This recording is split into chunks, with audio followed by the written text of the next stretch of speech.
بالکل ٹھیک ہے، اور میں سمجھتا ہوں کہ یہ بھی بڑی اچیومنٹ تھی، اور اس کی وجہ یہ ہے کہ دیکھیں ہم اپنے دوسری الیکشن میں ہم نے جنرل مشرف کو ان کے 3 سال میں 2.5 سال ہم نے ان کی سپورٹ کی، کیونکہ ہم سمجھے کہ جنرل مشرف نے جو 7 پوائنٹ اپنا ایجنڈا دیا تھا وہ ہمارا ایجنڈا تھا، تو ہم نے ان کی سپورٹ کی. اور جب آخر میں ہمیں یہ پتہ چلا کہ جنرل مشرف بھی وہی سٹیٹس کو بحال کر رہے ہیں جس کے خلاف ہم لڑ رہے تھے، تو ہمارے راستے الگ ہو گئے.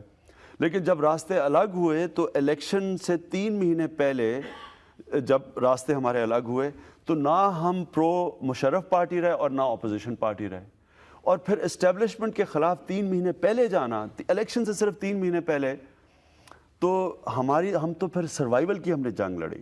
یاد رکھیں کہ پی ایم ایل این جو پنجاب کی سب سے بڑی پارٹی اور پاکستان کی سب سے بڑی پارٹی تھی، جس کی 2/3 میجورٹی تھی پارلیمنٹ میں پہلے، اس کو صرف 13 سیٹیں ملی، کیونکہ اسٹیبلشمنٹ کے خلاف جب وہ کھڑے ہوئے تو اسٹیبلشمنٹ نے ان کو وائپ آؤٹ کر دیا. تو ہم تو ابھی نئی پارٹی تھے ان کے مقابلے. اگر سیاست کرنی تھی، آپ کو اتنے سارے موقع ملے تھے. جب ضیاء الحق صاحب پریزیڈنٹ تھے پاکستان کے، انہوں نے آپ کو آفر دی تھی؟ جی، انہوں نے 1988 میں مجھے منسٹرشپ کی آفر دی تھی. اگر سیاست کرنی تھی تو اس سمے منسٹر بن جاتے. نہیں، تو مجھے جنرل مشرف نے پرائم منسٹرشپ کی آفر دی تھی. خود انٹرویو میں کہا ہے کہ عمران میرا پرائم منسٹر کا نامنی تھا اگر وہ مجھے جوائن کر جاتا. تو دیکھیں، فیلڈ پولیٹیشین آپ نے بات کی، کامیاب پولیٹیشین اور فیلڈ پولیٹیشین میں کیا یہ فرق ہے کہ وہ اپنا ضمیر بیچ دے، اپنے نظریے سے ہٹ جائے، پاور پولیٹکس کرے؟ تو وہ تو بڑا آسان ہے کامیاب ہونا. میں آج وزیر اعظم ہوتا پاکستان کا، اگر میرا مینیفیسٹو اور نظریہ نہ ہوتا تو آج وزیر اعظم بن جاتا. آپ کو لگتا ہے کہ مشرف صاحب کے ساتھ کھڑے ہونا آپ کی غلطی تھی؟ بالکل غلطی اس لیے تھی کہ ہم نے یہ سمجھا کہ جنرل مشرف ایک ملک میں تبدیلی چاہتے ہیں جس طرح ہم چاہتے تھے.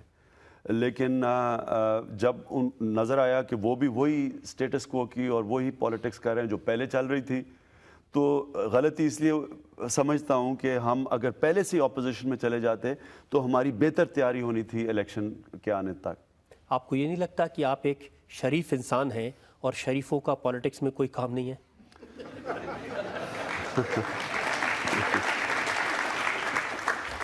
میں یہ بالکل نہیں سمجھتا. میرا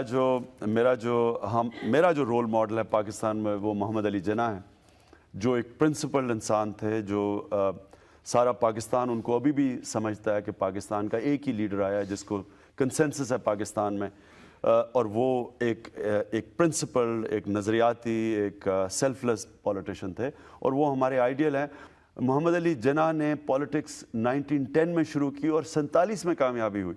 تو دیکھیں، جب آپ ایک نظریے اور یا ایک خواب کو چیس کرتے ہیں تو پھر آپ ٹائم فریم اپنے آپ کو نہیں دیتے.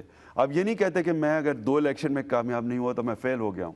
آپ اپنے نظریے کے لیے شاید ساری زندگی آپ لگائیں گے اس میں کامیاب ہونے کے لیے.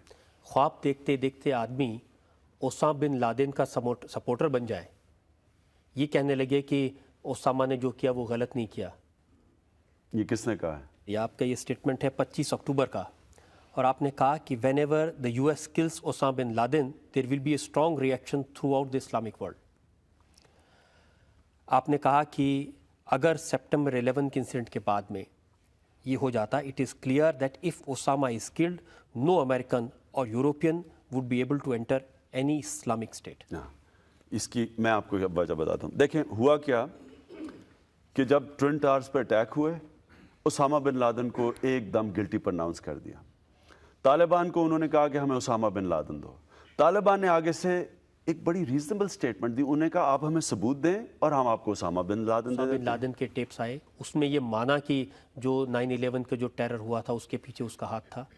اس نے کہا میں نے بدلے کی کارروائی کی تھی. کی ہوگی، لیکن کیا کیا القاعدہ انٹیکٹ ہے؟ کیا اسامہ بن لادن کسی آرگنائزیشن کو کنٹرول کر رہا ہے؟ کیا وہ جدھر چھپا ہوا ہے، جدھر بھی وہ چھپا ہوا ہے، کیا وہ اتنے بڑے نیٹ ورک کو کنٹرول کر سکتا ہے جب کمیونیکیشنز سیٹلائٹ فون کے تھرو یا جس کے تھرو بھی کرنا ہو وہ سارے مانیٹرڈ ہیں؟ میرا تو یہ سوال ہے. میں یہ نہیں کہہ رہا کہ اسامہ بن لادن وہ تو اگر وہ خود ہی کہتا ہے تو وہ ہے گلٹی، لیکن القاعدہ کیا ہے؟ کیا یہ ہے اتنی بڑی آرگنائزیشن؟ اس کے اوپر میرے ڈاؤٹس ہیں. جنتا سے پوچھتے ہیں، اگر اس بارے میں آپ سے سوال پوچھنا چاہتے ہیں. جس سمے آپ پاکستان ٹیم کے کیپٹن تھے، اس سمے آپ ایسا کیا سوچتے تھے ایسا جب بھارت کے ساتھ میچ ہوتے تھے تو کس بھاؤ سے اس میچ کو کھیلتے تھے, اور کسی ٹیم کے ساتھ ہوتا تھا تو کس بھاؤ سے کھیلتے تھے؟ دیکھیں, بھارت کے خلاف تو میں پورا زور لگاتا تھا اور پوری کوشش کرتا تھا کہ شکست دوں آپ کی ٹیم کو, لیکن یہ آپ ہمیشہ یہ یاد رکھیں کہ کبھی یہ کوئی دشمنی نہیں ہوتی تھی, یہ ایک ہیلدی کمپٹیشن ہوتی تھی, ایک مقابلہ ہوتا تھا, کیونکہ پبلک اتنا انٹرسٹ تھا اس میچز میں. ہمیں پتہ تھا کہ سارا ہندوستان اپنی ٹیم کے ساتھ کھڑا اور ہمارا سارا ملک اپنی ٹیم, تو ظاہر ہے پورا زور لگانا تھا میں نے. لیکن بھارت کے خلاف جب کھیلتے تھے تو ڈر بھی ہوتا ہوگا اگر ہار کے واپس لوٹے تو پبلک مارے گی بہت.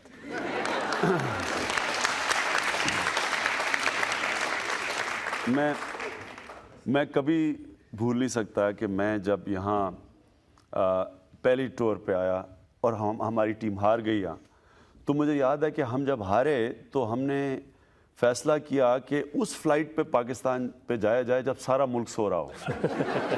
تو ہم نے چن کے, صبح کے 4 بجے کی ایک فلائٹ تھی, وہ چن کے ہم نے دلی سے پکڑی اور چن کے پہنچے. تو کوئی ایئرپورٹ پہ نہیں تھا, صرف کسٹم آفیشلز تھے اور امیگریشن آفیشلز. آپ یقین کریں کہ ان کسٹم آفیشلز نے ہمیں 2 گھنٹے ایئرپورٹ روکا اور ایک ایک چیز ہماری کانفسکیٹ کی جو بھارت سے آئی تھی, مثلا ریکارڈ یا پریزنٹس ملے, سب کچھ انہوں نے لے لیا ہمارے سے اور 2 گھنٹے وہاں میں رکھا. اور اس کے بعد جب ہم نکلے تو تھوڑے تھوڑے لوگ جاگے ہوئے تھے, تو ہم چھپ چھپ کے اپنے گھروں پہ پہنچے. اور اس کے بعد مجھے یاد ہے کہ ہم جب جیت کے گئے بھارت سے, وہ 8 سال کے بعد سیریز میں یہاں, تو اسی ایئرپورٹ کے اوپر ہم پہنچے.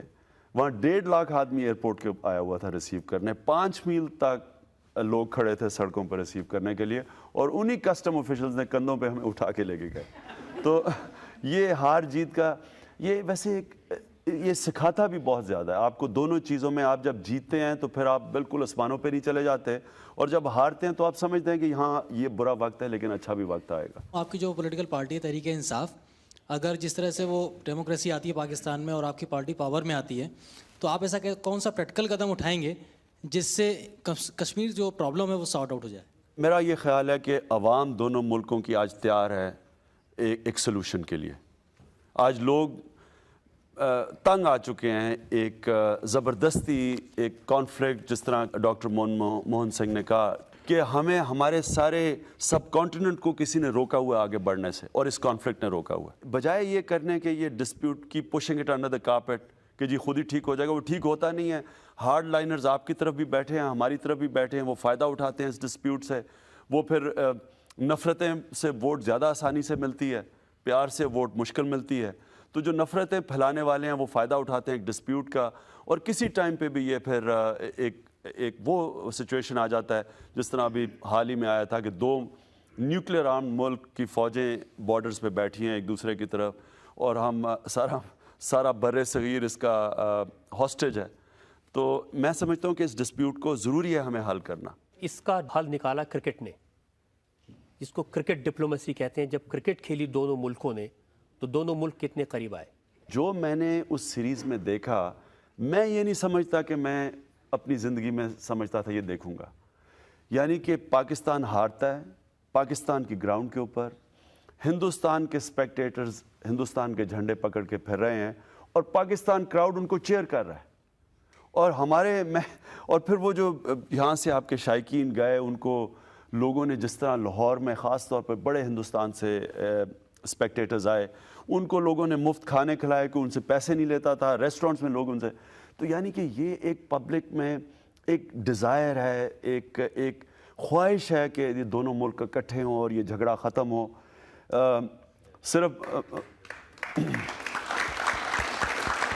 مجھے ایک افسوس ضرور ہوا کہ ہمارے جو کرکٹرز تھے انہوں نے اتنی زیادہ ہاسپٹیلٹی دکھا دی ہندوستان ٹیم کو کہ آرام سے اتنی بری طرح ہار گئے, اس کا ضرور افسوس ہوا. لیکن میں یہ ضرور کہوں گا کہ ایک عجیب ہم نے سناریو دیکھا, اور لگا ایسے کہ لوگ اب تبدیلی چاہتے ہیں, پبلک ایک تبدیلی چاہتی ہے. اب لیڈرشپ کے اوپر ہے کہ وہ کسی طرح اس مسئلے کو حل کرے.